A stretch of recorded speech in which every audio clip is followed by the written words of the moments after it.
Bismillahir Rahmanir Rahim. Alhamdulillahi Rabbil Alameen. Wassalatu wassalam wa ala Rasulillah. Amma ba'd. Just want to take a few brief moments to discuss how to deal with suspected race soldiers or white supremacists who are in disguise of police officers. This is going to be according to Neely Fuller. This is from his book, The United Independent Compensatory Code System of Concept, a compensatory counter-racist code. And he delves into the 9 areas of activity. Well, I'm going to be dealing with the issue of law. But I was going over this book again and decided to just briefly talk about this particular issue of what to do when a person of color is apprehended, for lack of better words, by the police officers. So Neely Fuller, he says, according to compensatory counter-racist logic, it is impossible for a white supremacist to be a police officer, or for a police officer to be a white supremacist. The correct term for a law enforcement officer who practices white supremacy or racism is a suspected race soldier, right? Or suspected racist, or suspected white supremacist. So he goes on to say, police do not commit brutality.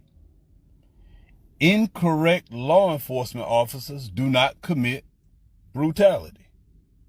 They do commit. Incorrect law enforcement officers do commit brutality, wherein law enforcement don't. An incorrect law enforcement officer is any person who speaks or acts in such a manner that produces or maintains non-justice. That is, non-balance between people, right?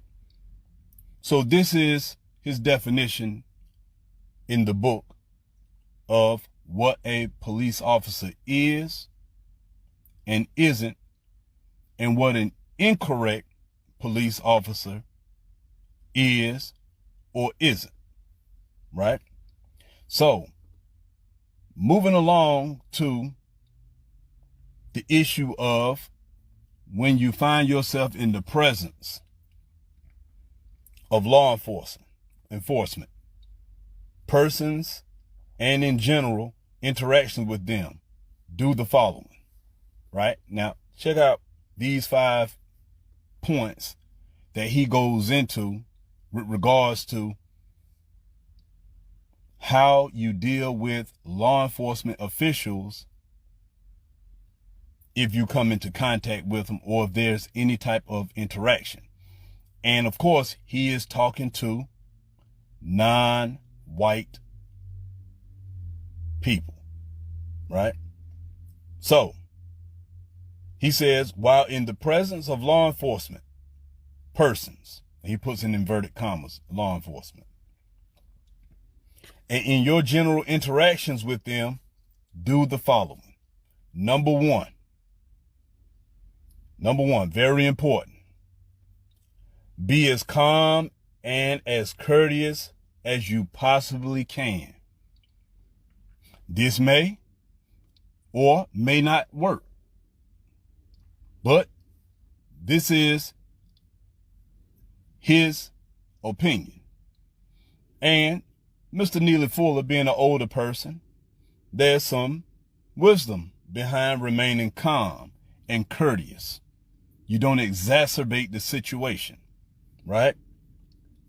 2, he says, answer all questions in a manner that is calm and constructive, right? Be calm when you're answering questions, and be constructive in your answering. Tell them like it is, right? Be truthful. 3, he says, if you are not absolutely certain of the answer to a question, say that you are not sure. That's all you have to tell them, that you're not sure. 4, do not use any profane language. And 5, do not do anything or say anything that may cause a greater problem. Now, this is his position that he takes with regards to people of color or non-white people.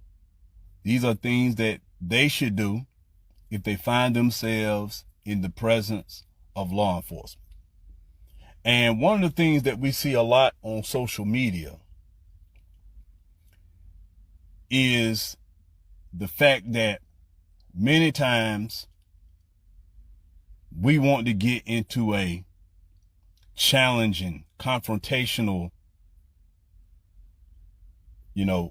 way, or have confrontational behavior when confronted by law enforcement, right?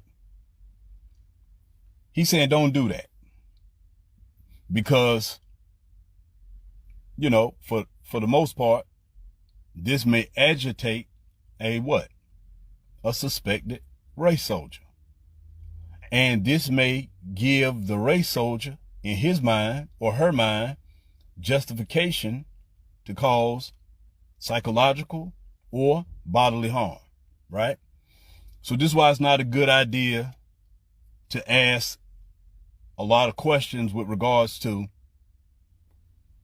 why are you stopping me? What's the problem, officer? And the reason being, if you look at this, you've probably seen videos online of people who were questioned by the police. And it goes something like, am I being detained? Well, if I'm not being detained, then you have no cause to hold me. Am I under arrest? You have no cause to hold me. And for the most part, generally speaking, yeah, this is true. But unfortunately, when it comes to people of color, you may not be able to get away with that. And this is something that many of us have to be cognizant of. You can't do what your white counterparts do.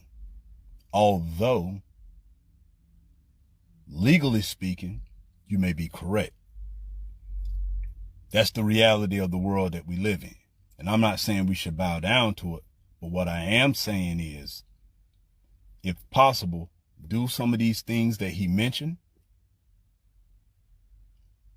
to the point where if you live through the engagement or the altercation or whatever the case may be, then you live another day to be able to challenge these things in the future, right? So basically he's saying do not do anything whatsoever, language otherwise, that can make the situation worse, right? And this is something we Muslims, right? African-American descent, Muslims who are from the Latino population, right? These are realities that we know, right? These are realities that we have to deal with, right? So we may disagree with his methods here, but at the same time, there's some wisdom in it. So in talking about police officers, he goes on to say, now check this out. Check out what he says with regards to police officers. Wa alaikum salam rahmatullah. So he says, always suspect, very important, always suspect that a white person is a white supremacist racist if he or she approaches you with their weapon drawn. Like in a situation where you don't pose a threat, and they have their hand on their guns, or they have their guns drawn in a situation wherein there's really no need for it, then you need to automatically put in your mind that this individual is a white supremacist or AKA a race soldier, right? Now check this out. He goes on to say, he said, as long as white supremacy racism exists, expect to be maimed, killed, or falsely accused by any white person who confronts you by presenting himself or herself as some form of law enforcement official, police person, sheriff, constable, investigator, soldier, etc. Right? This is his view. Right? So I'm bringing this primarily for us Muslims to basically wake up, particularly those of us who are African American or Hispanic, right? Whether you be brown or Afro-Latino, whatever the case may be, whatever you call yourself. If you are a person of color, then it may be in your best interest to check out what Mr. Neely Fuller says about dealing with law enforcement when you come in contact. Because unfortunately, one of the problems that I see, and many have spoke on it, that when we take our Shahada, we accept Islam, we have the propensity to think that the Shahada is going to prevent issues of white supremacy from affecting us. Some of us, by our actions, right? We think because we may wear a thobe or a Kurdish shirt or shalwar kameez, whatever the case may be, gutra, right? Izar, all these things, and all these things are fine. Nothing wrong with that. Nothing wrong with having a Islamic identity. Nothing wrong with looking like a Muslim, right? And there's some fiqh with regards that we're not going to get into the issues of fiqh regarding that and the issues of wala wal bara. We're not going to get into that. The point that I'm making is, despite all of these things, none of this negates the reality that you may be apprehended by race soldiers within police departments or sheriff departments. This doesn't negate that reality. And so I just wanted to share some of these points that Mr. Neely Fuller brings out. So he goes on. He says, explanation. He says, there are many white people who identify themselves as officers of the law and who believe in racism, white supremacy. There are many white people who have death-making weapons, who have the correct intentions. There are many who do not. This is a reality, right? He's making it clear here. He's not saying all white officers are suspected white supremacists. He makes it clear that there are some that have correct intentions and there are those who don't, right? But you need to keep these in mind when you come into close proximity to these individuals. He says, if a white person says that he or she is a police officer, but speaks or acts in a manner that indicates that he or she is not a police officer, but a white supremacist or racist, consider him or her a suspected race soldier, right? Or a suspected white supremacist who pretends to be a police officer. Because if you remember, or those of you who just joined, when you listen to this talk again after it ends, in the beginning, he says what? A police officer does not commit brutality. They don't. And he says an incorrect police officer does commit brutality. So he gets into the issue of a correct officer and an incorrect officer, right? So he says, if a non-white person says that he or she is a police officer, now, non-white is the terminology he likes to use, meaning a person of color, African American, Hispanic, Native American, Catholic, like this, right? If a non-white person says that he or she is a police officer, but speaks or acts in a manner that indicates that he or she is not a police officer, but a person who is using force to help a suspected race soldier to enforce the practice of white supremacy or racism, it is correct to use the term victim of white supremacy, right? This person is a victim if he upholds racist white supremacy ways with the use of force, especially on people that look like himself or herself, right? So he said he said victim of white supremacy to apply to the non-white person. The term law and order has been used by the white supremacist racists in a manner that helps to disguise the action or practice of white supremacy racism, right? So I just wanted to share, because I was going back over this book, and I just wanted to share some of his views on what to do when confronted or apprehended, or when you're in close proximity to a police officer who behaves in a way that clearly shows that they have some racist tendencies, right? And lastly, I will read his last part. He says, if you are confronted by a suspected race soldier pretending to be a police officer, immediately go into danger mode. Regard yourself as being captured and a completely helpless prisoner of war. Why? Because you really have no authority.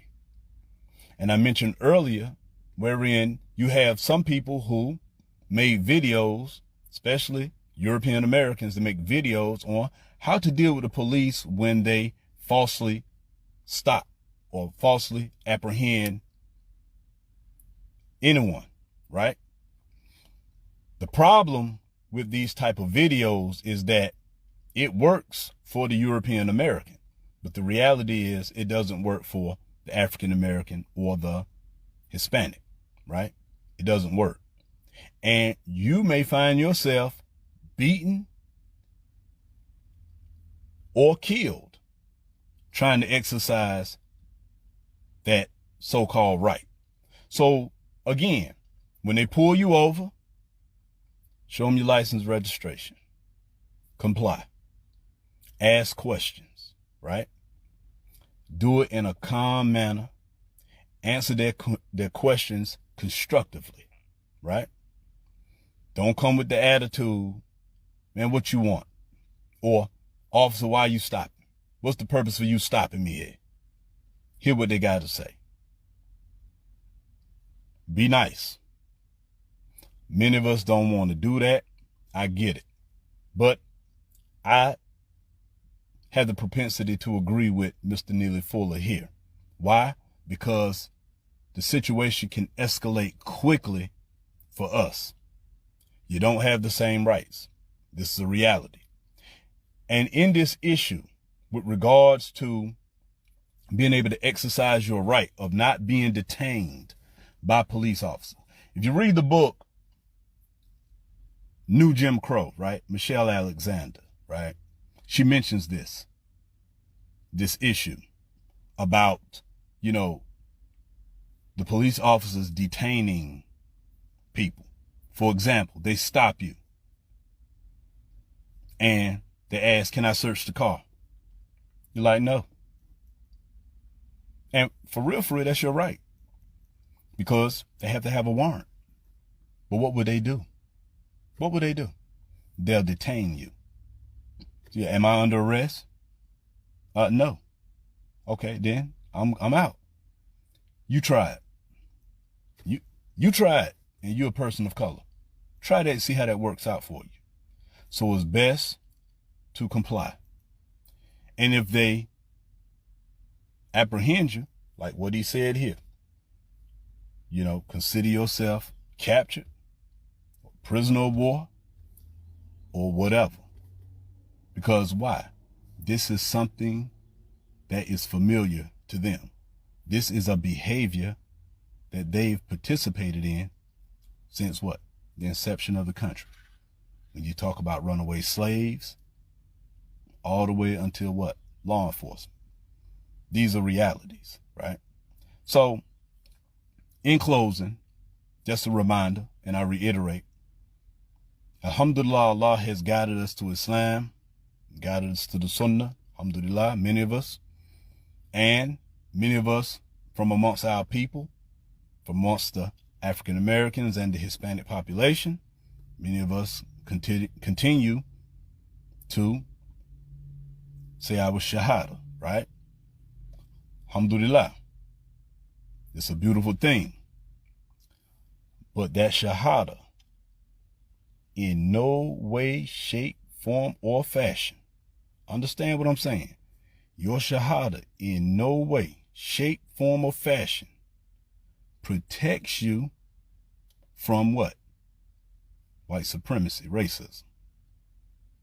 Of course, everything is in the hands of Allah, and Allah does as He will. But at the same time, who from amongst us can guarantee that Allah won't test us with the same issues that's going on within the African American community, within the Hispanic community here in America? Who's to say that Allah won't test the believers with the same issue?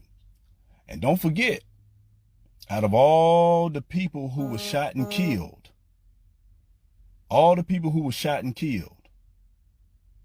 here in America, it was just a few years ago, one of our brothers was murdered. Just a few years. Body riddled with bullets. I think Zaid Shakir, I think he was one of the people who performed the janazah, I believe. My memory serves me correctly. I don't remember the brother's name. But he had, I think, like 3 children. The point is, though, is that he was a victim. He became a victim of race soldiers. And so this is what I want to present with regards to how to deal with race soldiers if you come into contact or close proximity to them, or if you are detained or apprehended or what have you, how you should be. It's hard to remain calm because 1,000 things are running through your mind. But if you can take the opportunity to think, then it will be better for you. Despite them doing things from a psychological standpoint to get you riled up, to cause you to make a move. And we had this situation here in North Carolina with the killing of the guy in Elizabeth City, right? They said the police were justified because he drove his car into the police officers. He almost hit one. So it was like a technicality because they said that the car became a deadly weapon. But when you look at the video, you had like 8 officers screaming different things. Show me your hands. Put your hands up. Show me your hands. And they was yelling different things. Guns drawn. So guess what he did? He panicked. And he backed up, trying to get away. Realized I came back up to get away. So let me turn to try to get away from him. But one officer moved out the way quickly. Right? One officer moved out the way quickly to avoid getting hit. And that was the justification to unload. That was the justification to unload on them. So I'm saying this because there's a certain type of tactic that many of the officers use to get you to react. For example, a tactic that many of them like to use is to encroach on your personal space, right? They encroach on your personal space. In the United States of America, a person's personal space is, from a cultural standpoint, an arm's length, right? One arm's length. Anything closer than that arm's length, we get a little uncomfortable. We may back up to put distance between us and the person that's getting too close. Or we may what? Unconsciously put out our hand to keep that person what? At bay, or from what? Encroaching our personal space. But if the person is a police officer and you put your hand out, guess what they're going to get you with? Assault, right? It's these psychological games that they play, and these psychological games that they utilize in the different tactics of policing, which, if you're not aware of them, then you'll become a victim, right? You'll become a victim. And this is what happened to the gentleman here in North Carolina in the town of Elizabeth City. You know, he panicked. You know, so many officers had guns pointed at him. He panicked. And he only had moments. Who knows what was going through his mind? He only had moments to act. And he chose to try to get away. But he almost hit an officer. So they gave justification to, you know, murder. So again, I'm mentioning this because, like I said, I can't help but reiterate it enough that we have to be cognizant of these realities. We have to be cognizant of these realities because it can happen to Muslims. And if we're not sharp and we keep walking around in denial or oblivious because we took our shahada, we know Arabic, or some of us are studying Arabic, or whatever the case, some of us studied overseas, whatever the case, it don't matter.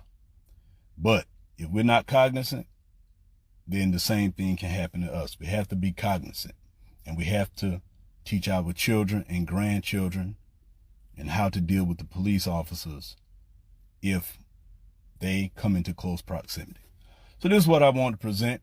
It's almost Maghrib time here. So inshallah, if this was any benefit and whatever was correct, no doubt it's from Allah. And if there's anything incorrect, you can make no doubt about it. It's from me and the shaitan. Make no mistake about that one. So I end. Subhanakallahumma wa bihamdik. Shadun la ilaha illa anta astaghfiruka wa atubu ilayk. Assalamu alaikum rahmatullahi wa barakatuh.